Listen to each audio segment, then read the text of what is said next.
अस्सलाम वालेकुम स्टूडेंट्स, मैं हूं आपकी course instructor ma'am Kausar Parveen. Welcome to class. Students, आज के टॉपिक में हम लोग जो चैप्टर नंबर फर्स्ट है हमारा 9th क्लास का, उसकी जो एक्सरसाइज है वो सॉल्व करने वाले हैं। ये मेरे हाथ में देख लें, आपकी 9th क्लास की बायोलॉजी की बुक है और इसी के अकॉर्डिंग हम लोग क्या करेंगे, हमारी जो एक्सरसाइज है उसको सॉल्व करने की कोशिश करेंगे। तो बिना देर के स्टार्ट करते हैं आज का लेक्चर। तो स्टूडेंट्स, ये आपके सामने है, मैंने इसकी जो एक्सरसाइज है वो निकाली। इसके अंदर देखिए पहला क्वेश्चन है मल्टीपल चॉइस क्वेश्चन। यहाँ पर हम राइट भी कर लेते हैं कि आज हमारा टॉपिक किस चीज़ के हवाले से है, एक्सरसाइज। एक्सरसाइज के अंदर से जो पहला हमारा क्वेश्चन है वो है MCQs का, ठीक है, MCQs। तो बिना देर के स्टार्ट करते हैं MCQs को। पहला है मल्टीपल चॉइस क्वेश्चन के अंदर से पहला है members of the same species living in the same place at the same time make a, यानी कि पूछ रहे हैं कि जो एक ही स्पीशीज़ के जो जानदार हैं जो एक ही जगह पर मतलब किसी ख़ास वक्त में एक ही जगह पर एट ए टाइम मौजूद होंगे तो वो क्या बनाएंगे। हमें पता है कि एक स्पीशीज़ के अंदर बिल्कुल एक जैसे इंडिविजुअल्स होते हैं, तो वो हमेशा क्या बनाते हैं, पॉपुलेशन बनाते हैं। अब इसके अंदर से पॉपुलेशन ऑप्शन कहाँ पर है, डी ऑप्शन है। तो हमारा पहले का जो आंसर आएगा वो क्या होगा, डी, यानी कि पॉपुलेशन।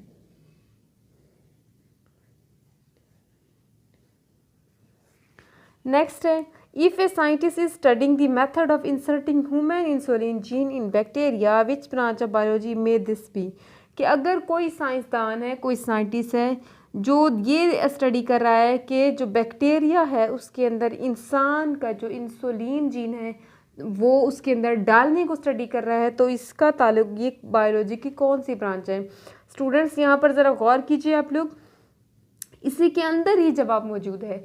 देखें, हम यहाँ पर बात करें किसकी, बैक्टीरिया की, ठीक है, और इंसुलिन जीन डाल के, इंसुलिन जीन डाल के हम उससे बैक्टीरिया से क्या पैदा करवाएंगे, इंसुलिन पैदा करवाएंगे। यानी कि हम लोग माइक्रो ऑर्गेनिज्म से कोई प्रोडक्ट बनाना चाह रहे हैं, कौन सी वाली, जो इंसानों के लिए है। तो यहाँ पर कौन सी आएगी, बायोटेक्नोलॉजी, यानी कि सी ऑप्शन आएगा।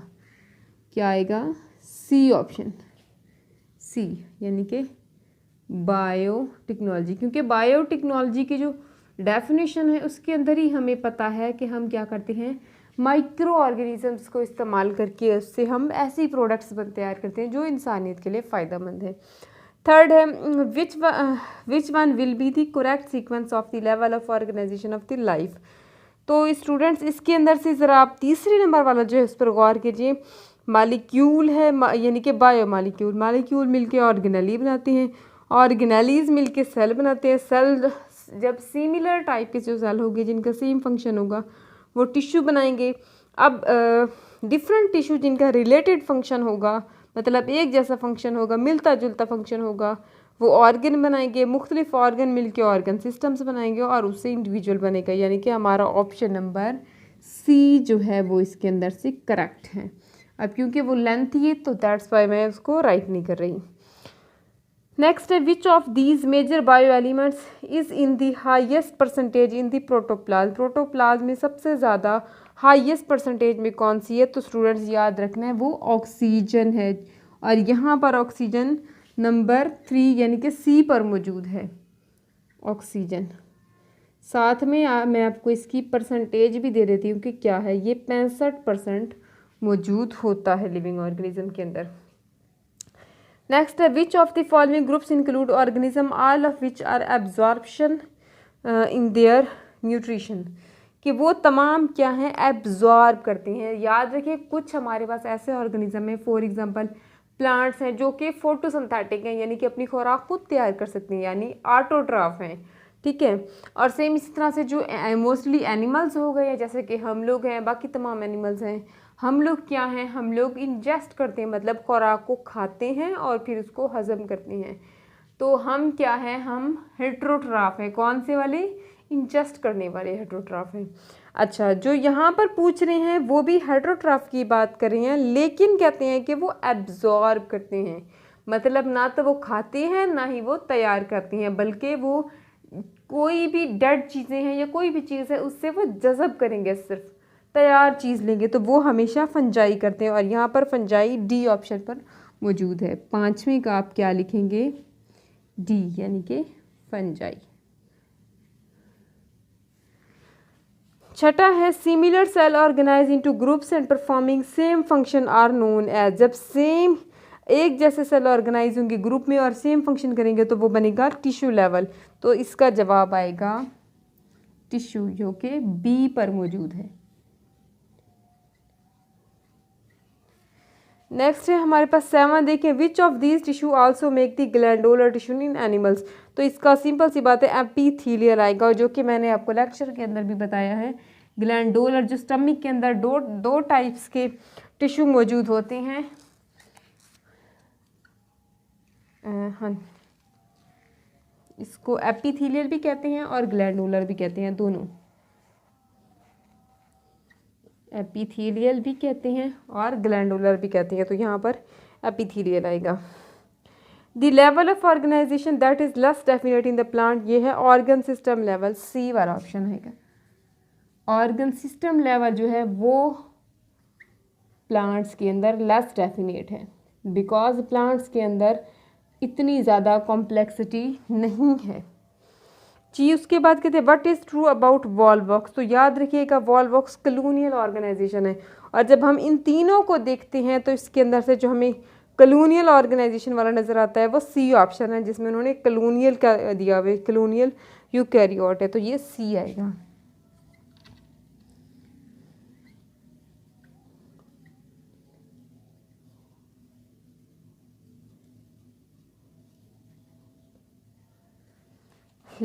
लास्ट है when we study the feeding relationship among different animal species of the forest what level of organization we are studying. तो स्टूडेंट्स इसके अंदर भी आंसर इसी स्टेटमेंट के अंदर ही मौजूद है। यहाँ पर वो कहते हैं कि जब हम किसी जंगल के अंदर खाने और खाए जाने का जो प्रोसेस है उसको हम स्टडी कर रहे हैं किसी जंगल की स्पीशीज़ के अंदर, तो हम ऑर्गेनाइजेशन का कौन सा लेवल करें? तो फॉरेस्ट, इस लफ्ज़ फॉरेस्ट पर गौर करें। हमें पता है फॉरेस्ट किस चीज़ की है। फॉरेस्ट एग्जाम्पल है कम्युनिटी की, जिसको हम कॉम्प्लेक्स कम्युनिटी या पेचीदा कम्युनिटी कहते हैं। तो इसमें जवाब क्या आएगा? कम्युनिटी लेवल की है, क्योंकि उसमें कई तरह की स्पीशीज़ मौजूद होंगी।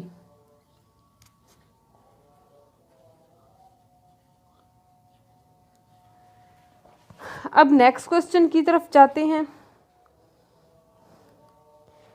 इसके अंदर से हमें और कोई इतना ज़्यादा एज इट इज़ इम्पोर्टेंट कोई क्वेश्चन नहीं नज़र आ रहा है। इसके अलावा है शॉर्ट क्वेश्चन। शॉर्ट क्वेश्चन में दो पूछे में, एक डिफाइन बायोटेक्नोलॉजी, दूसरा है what do you mean by horticulture and how it relates to agriculture. जी अब हम इसको सॉल्व करने की कोशिश करते हैं। पहला है हमारा शॉर्ट क्वेश्चंस के अंदर से, जो पहला है वो है बायोटेक्नोलॉजी। बायोटेक्नोलॉजी के अंदर से क्या है? दी branch of biology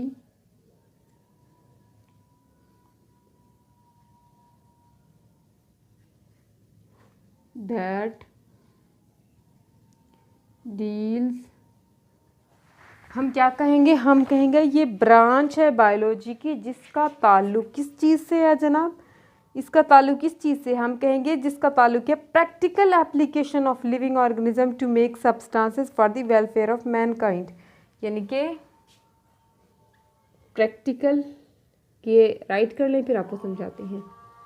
practical application of, practical application यानी कि अमली इस्तेमाल की बात कर रहे हैं हम, ठीक है। लिविंग ऑर्गेनिज्म, लिविंग ऑर्गेनिज्म यानी कि माइक्रो ऑर्गेनिज्म की बात कर रहे हैं। अब मोस्टली बायोटेक्नोलॉजी के अंदर हम लोग माइक्रो ऑर्गेनिज्म को इस्तेमाल करेंगे, क्योंकि जो बाकी है ना, फॉर एग्जांपल हम बैक्टीरिया को चूज़ करते हैं, वो माइक्रो ऑर्गेनिज्म है। हम किसी प्लांट को क्यों नहीं यूज़ करते? बिकॉज उसका जो प्रोडक्शन टाइम है, उसका रिप्रोडक्शन का जो टाइम है वो इतना ज़्यादा है कि वो हम हमारे एक्सपेरिमेंट में इतना ज़्यादा टाइम हम नहीं कर सकते हैं। हमें तो ऐसा चाहिए जिसका ग्रोथ रेट फास्ट हो, जैसे बैक्टीरिया 20 मिनट के अंदर 1 से 2 हो जाते हैं, तो हम उनसे प्रोडक्ट तैयार कर सकते हैं, इसलिए हम उनको इस्तेमाल करेंगे। लिविंग ऑर्गेनिज्म तो आपने यहाँ पर याद रखना है, माइक्रो ऑर्गेनिज्म की बात करें हैं। टू मेक सब्सटेंसेस, अब किस चीज़ के लिए हम सब्सटेंसेस बनाएंगे, किसके लिए बनाएंगे? इंसानियत के लिए, फ़ायदे के लिए,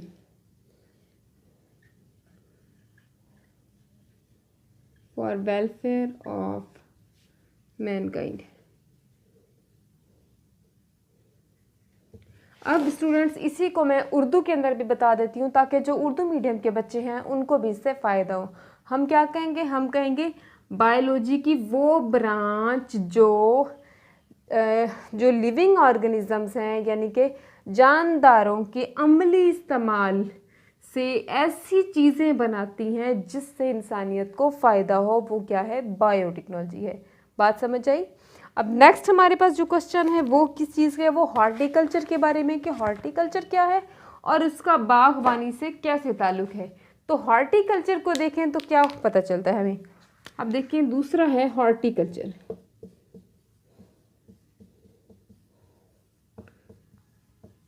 हॉर्टिकल्चर स्टूडेंट्स हम कहते हैं बागबानी,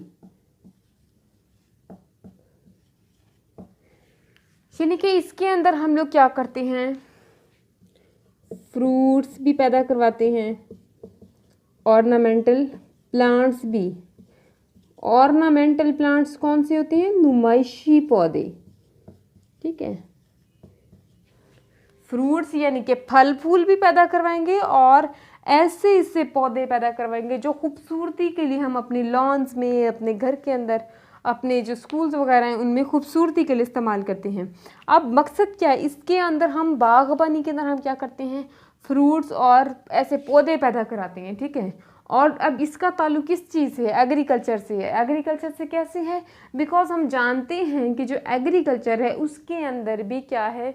ऐसी ही फसलें और ऐसे जो एग्रीकल्चर के अंदर एनिमल्स हैं उनको उनकी वो कराते हैं जिससे हमें जो हमारे लिए फ़ायदेमंद हो, ठीक है। अब क्योंकि उसके अंदर भी हम लोग फसलें भी पैदा करवाती हैं जो जिसको हम लोग खुराक के तौर पे वगैरह इस्तेमाल कर सकते हैं, और बागबानी के अंदर जो हम फ्रूट्स वगैरह पैदा करवा रहे हैं वो भी हम खुराक के तौर पे इस्तेमाल करते हैं। तो इस लिहाज से क्या होता है? इसका ताल्लुक एग्रीकल्चर के साथ है।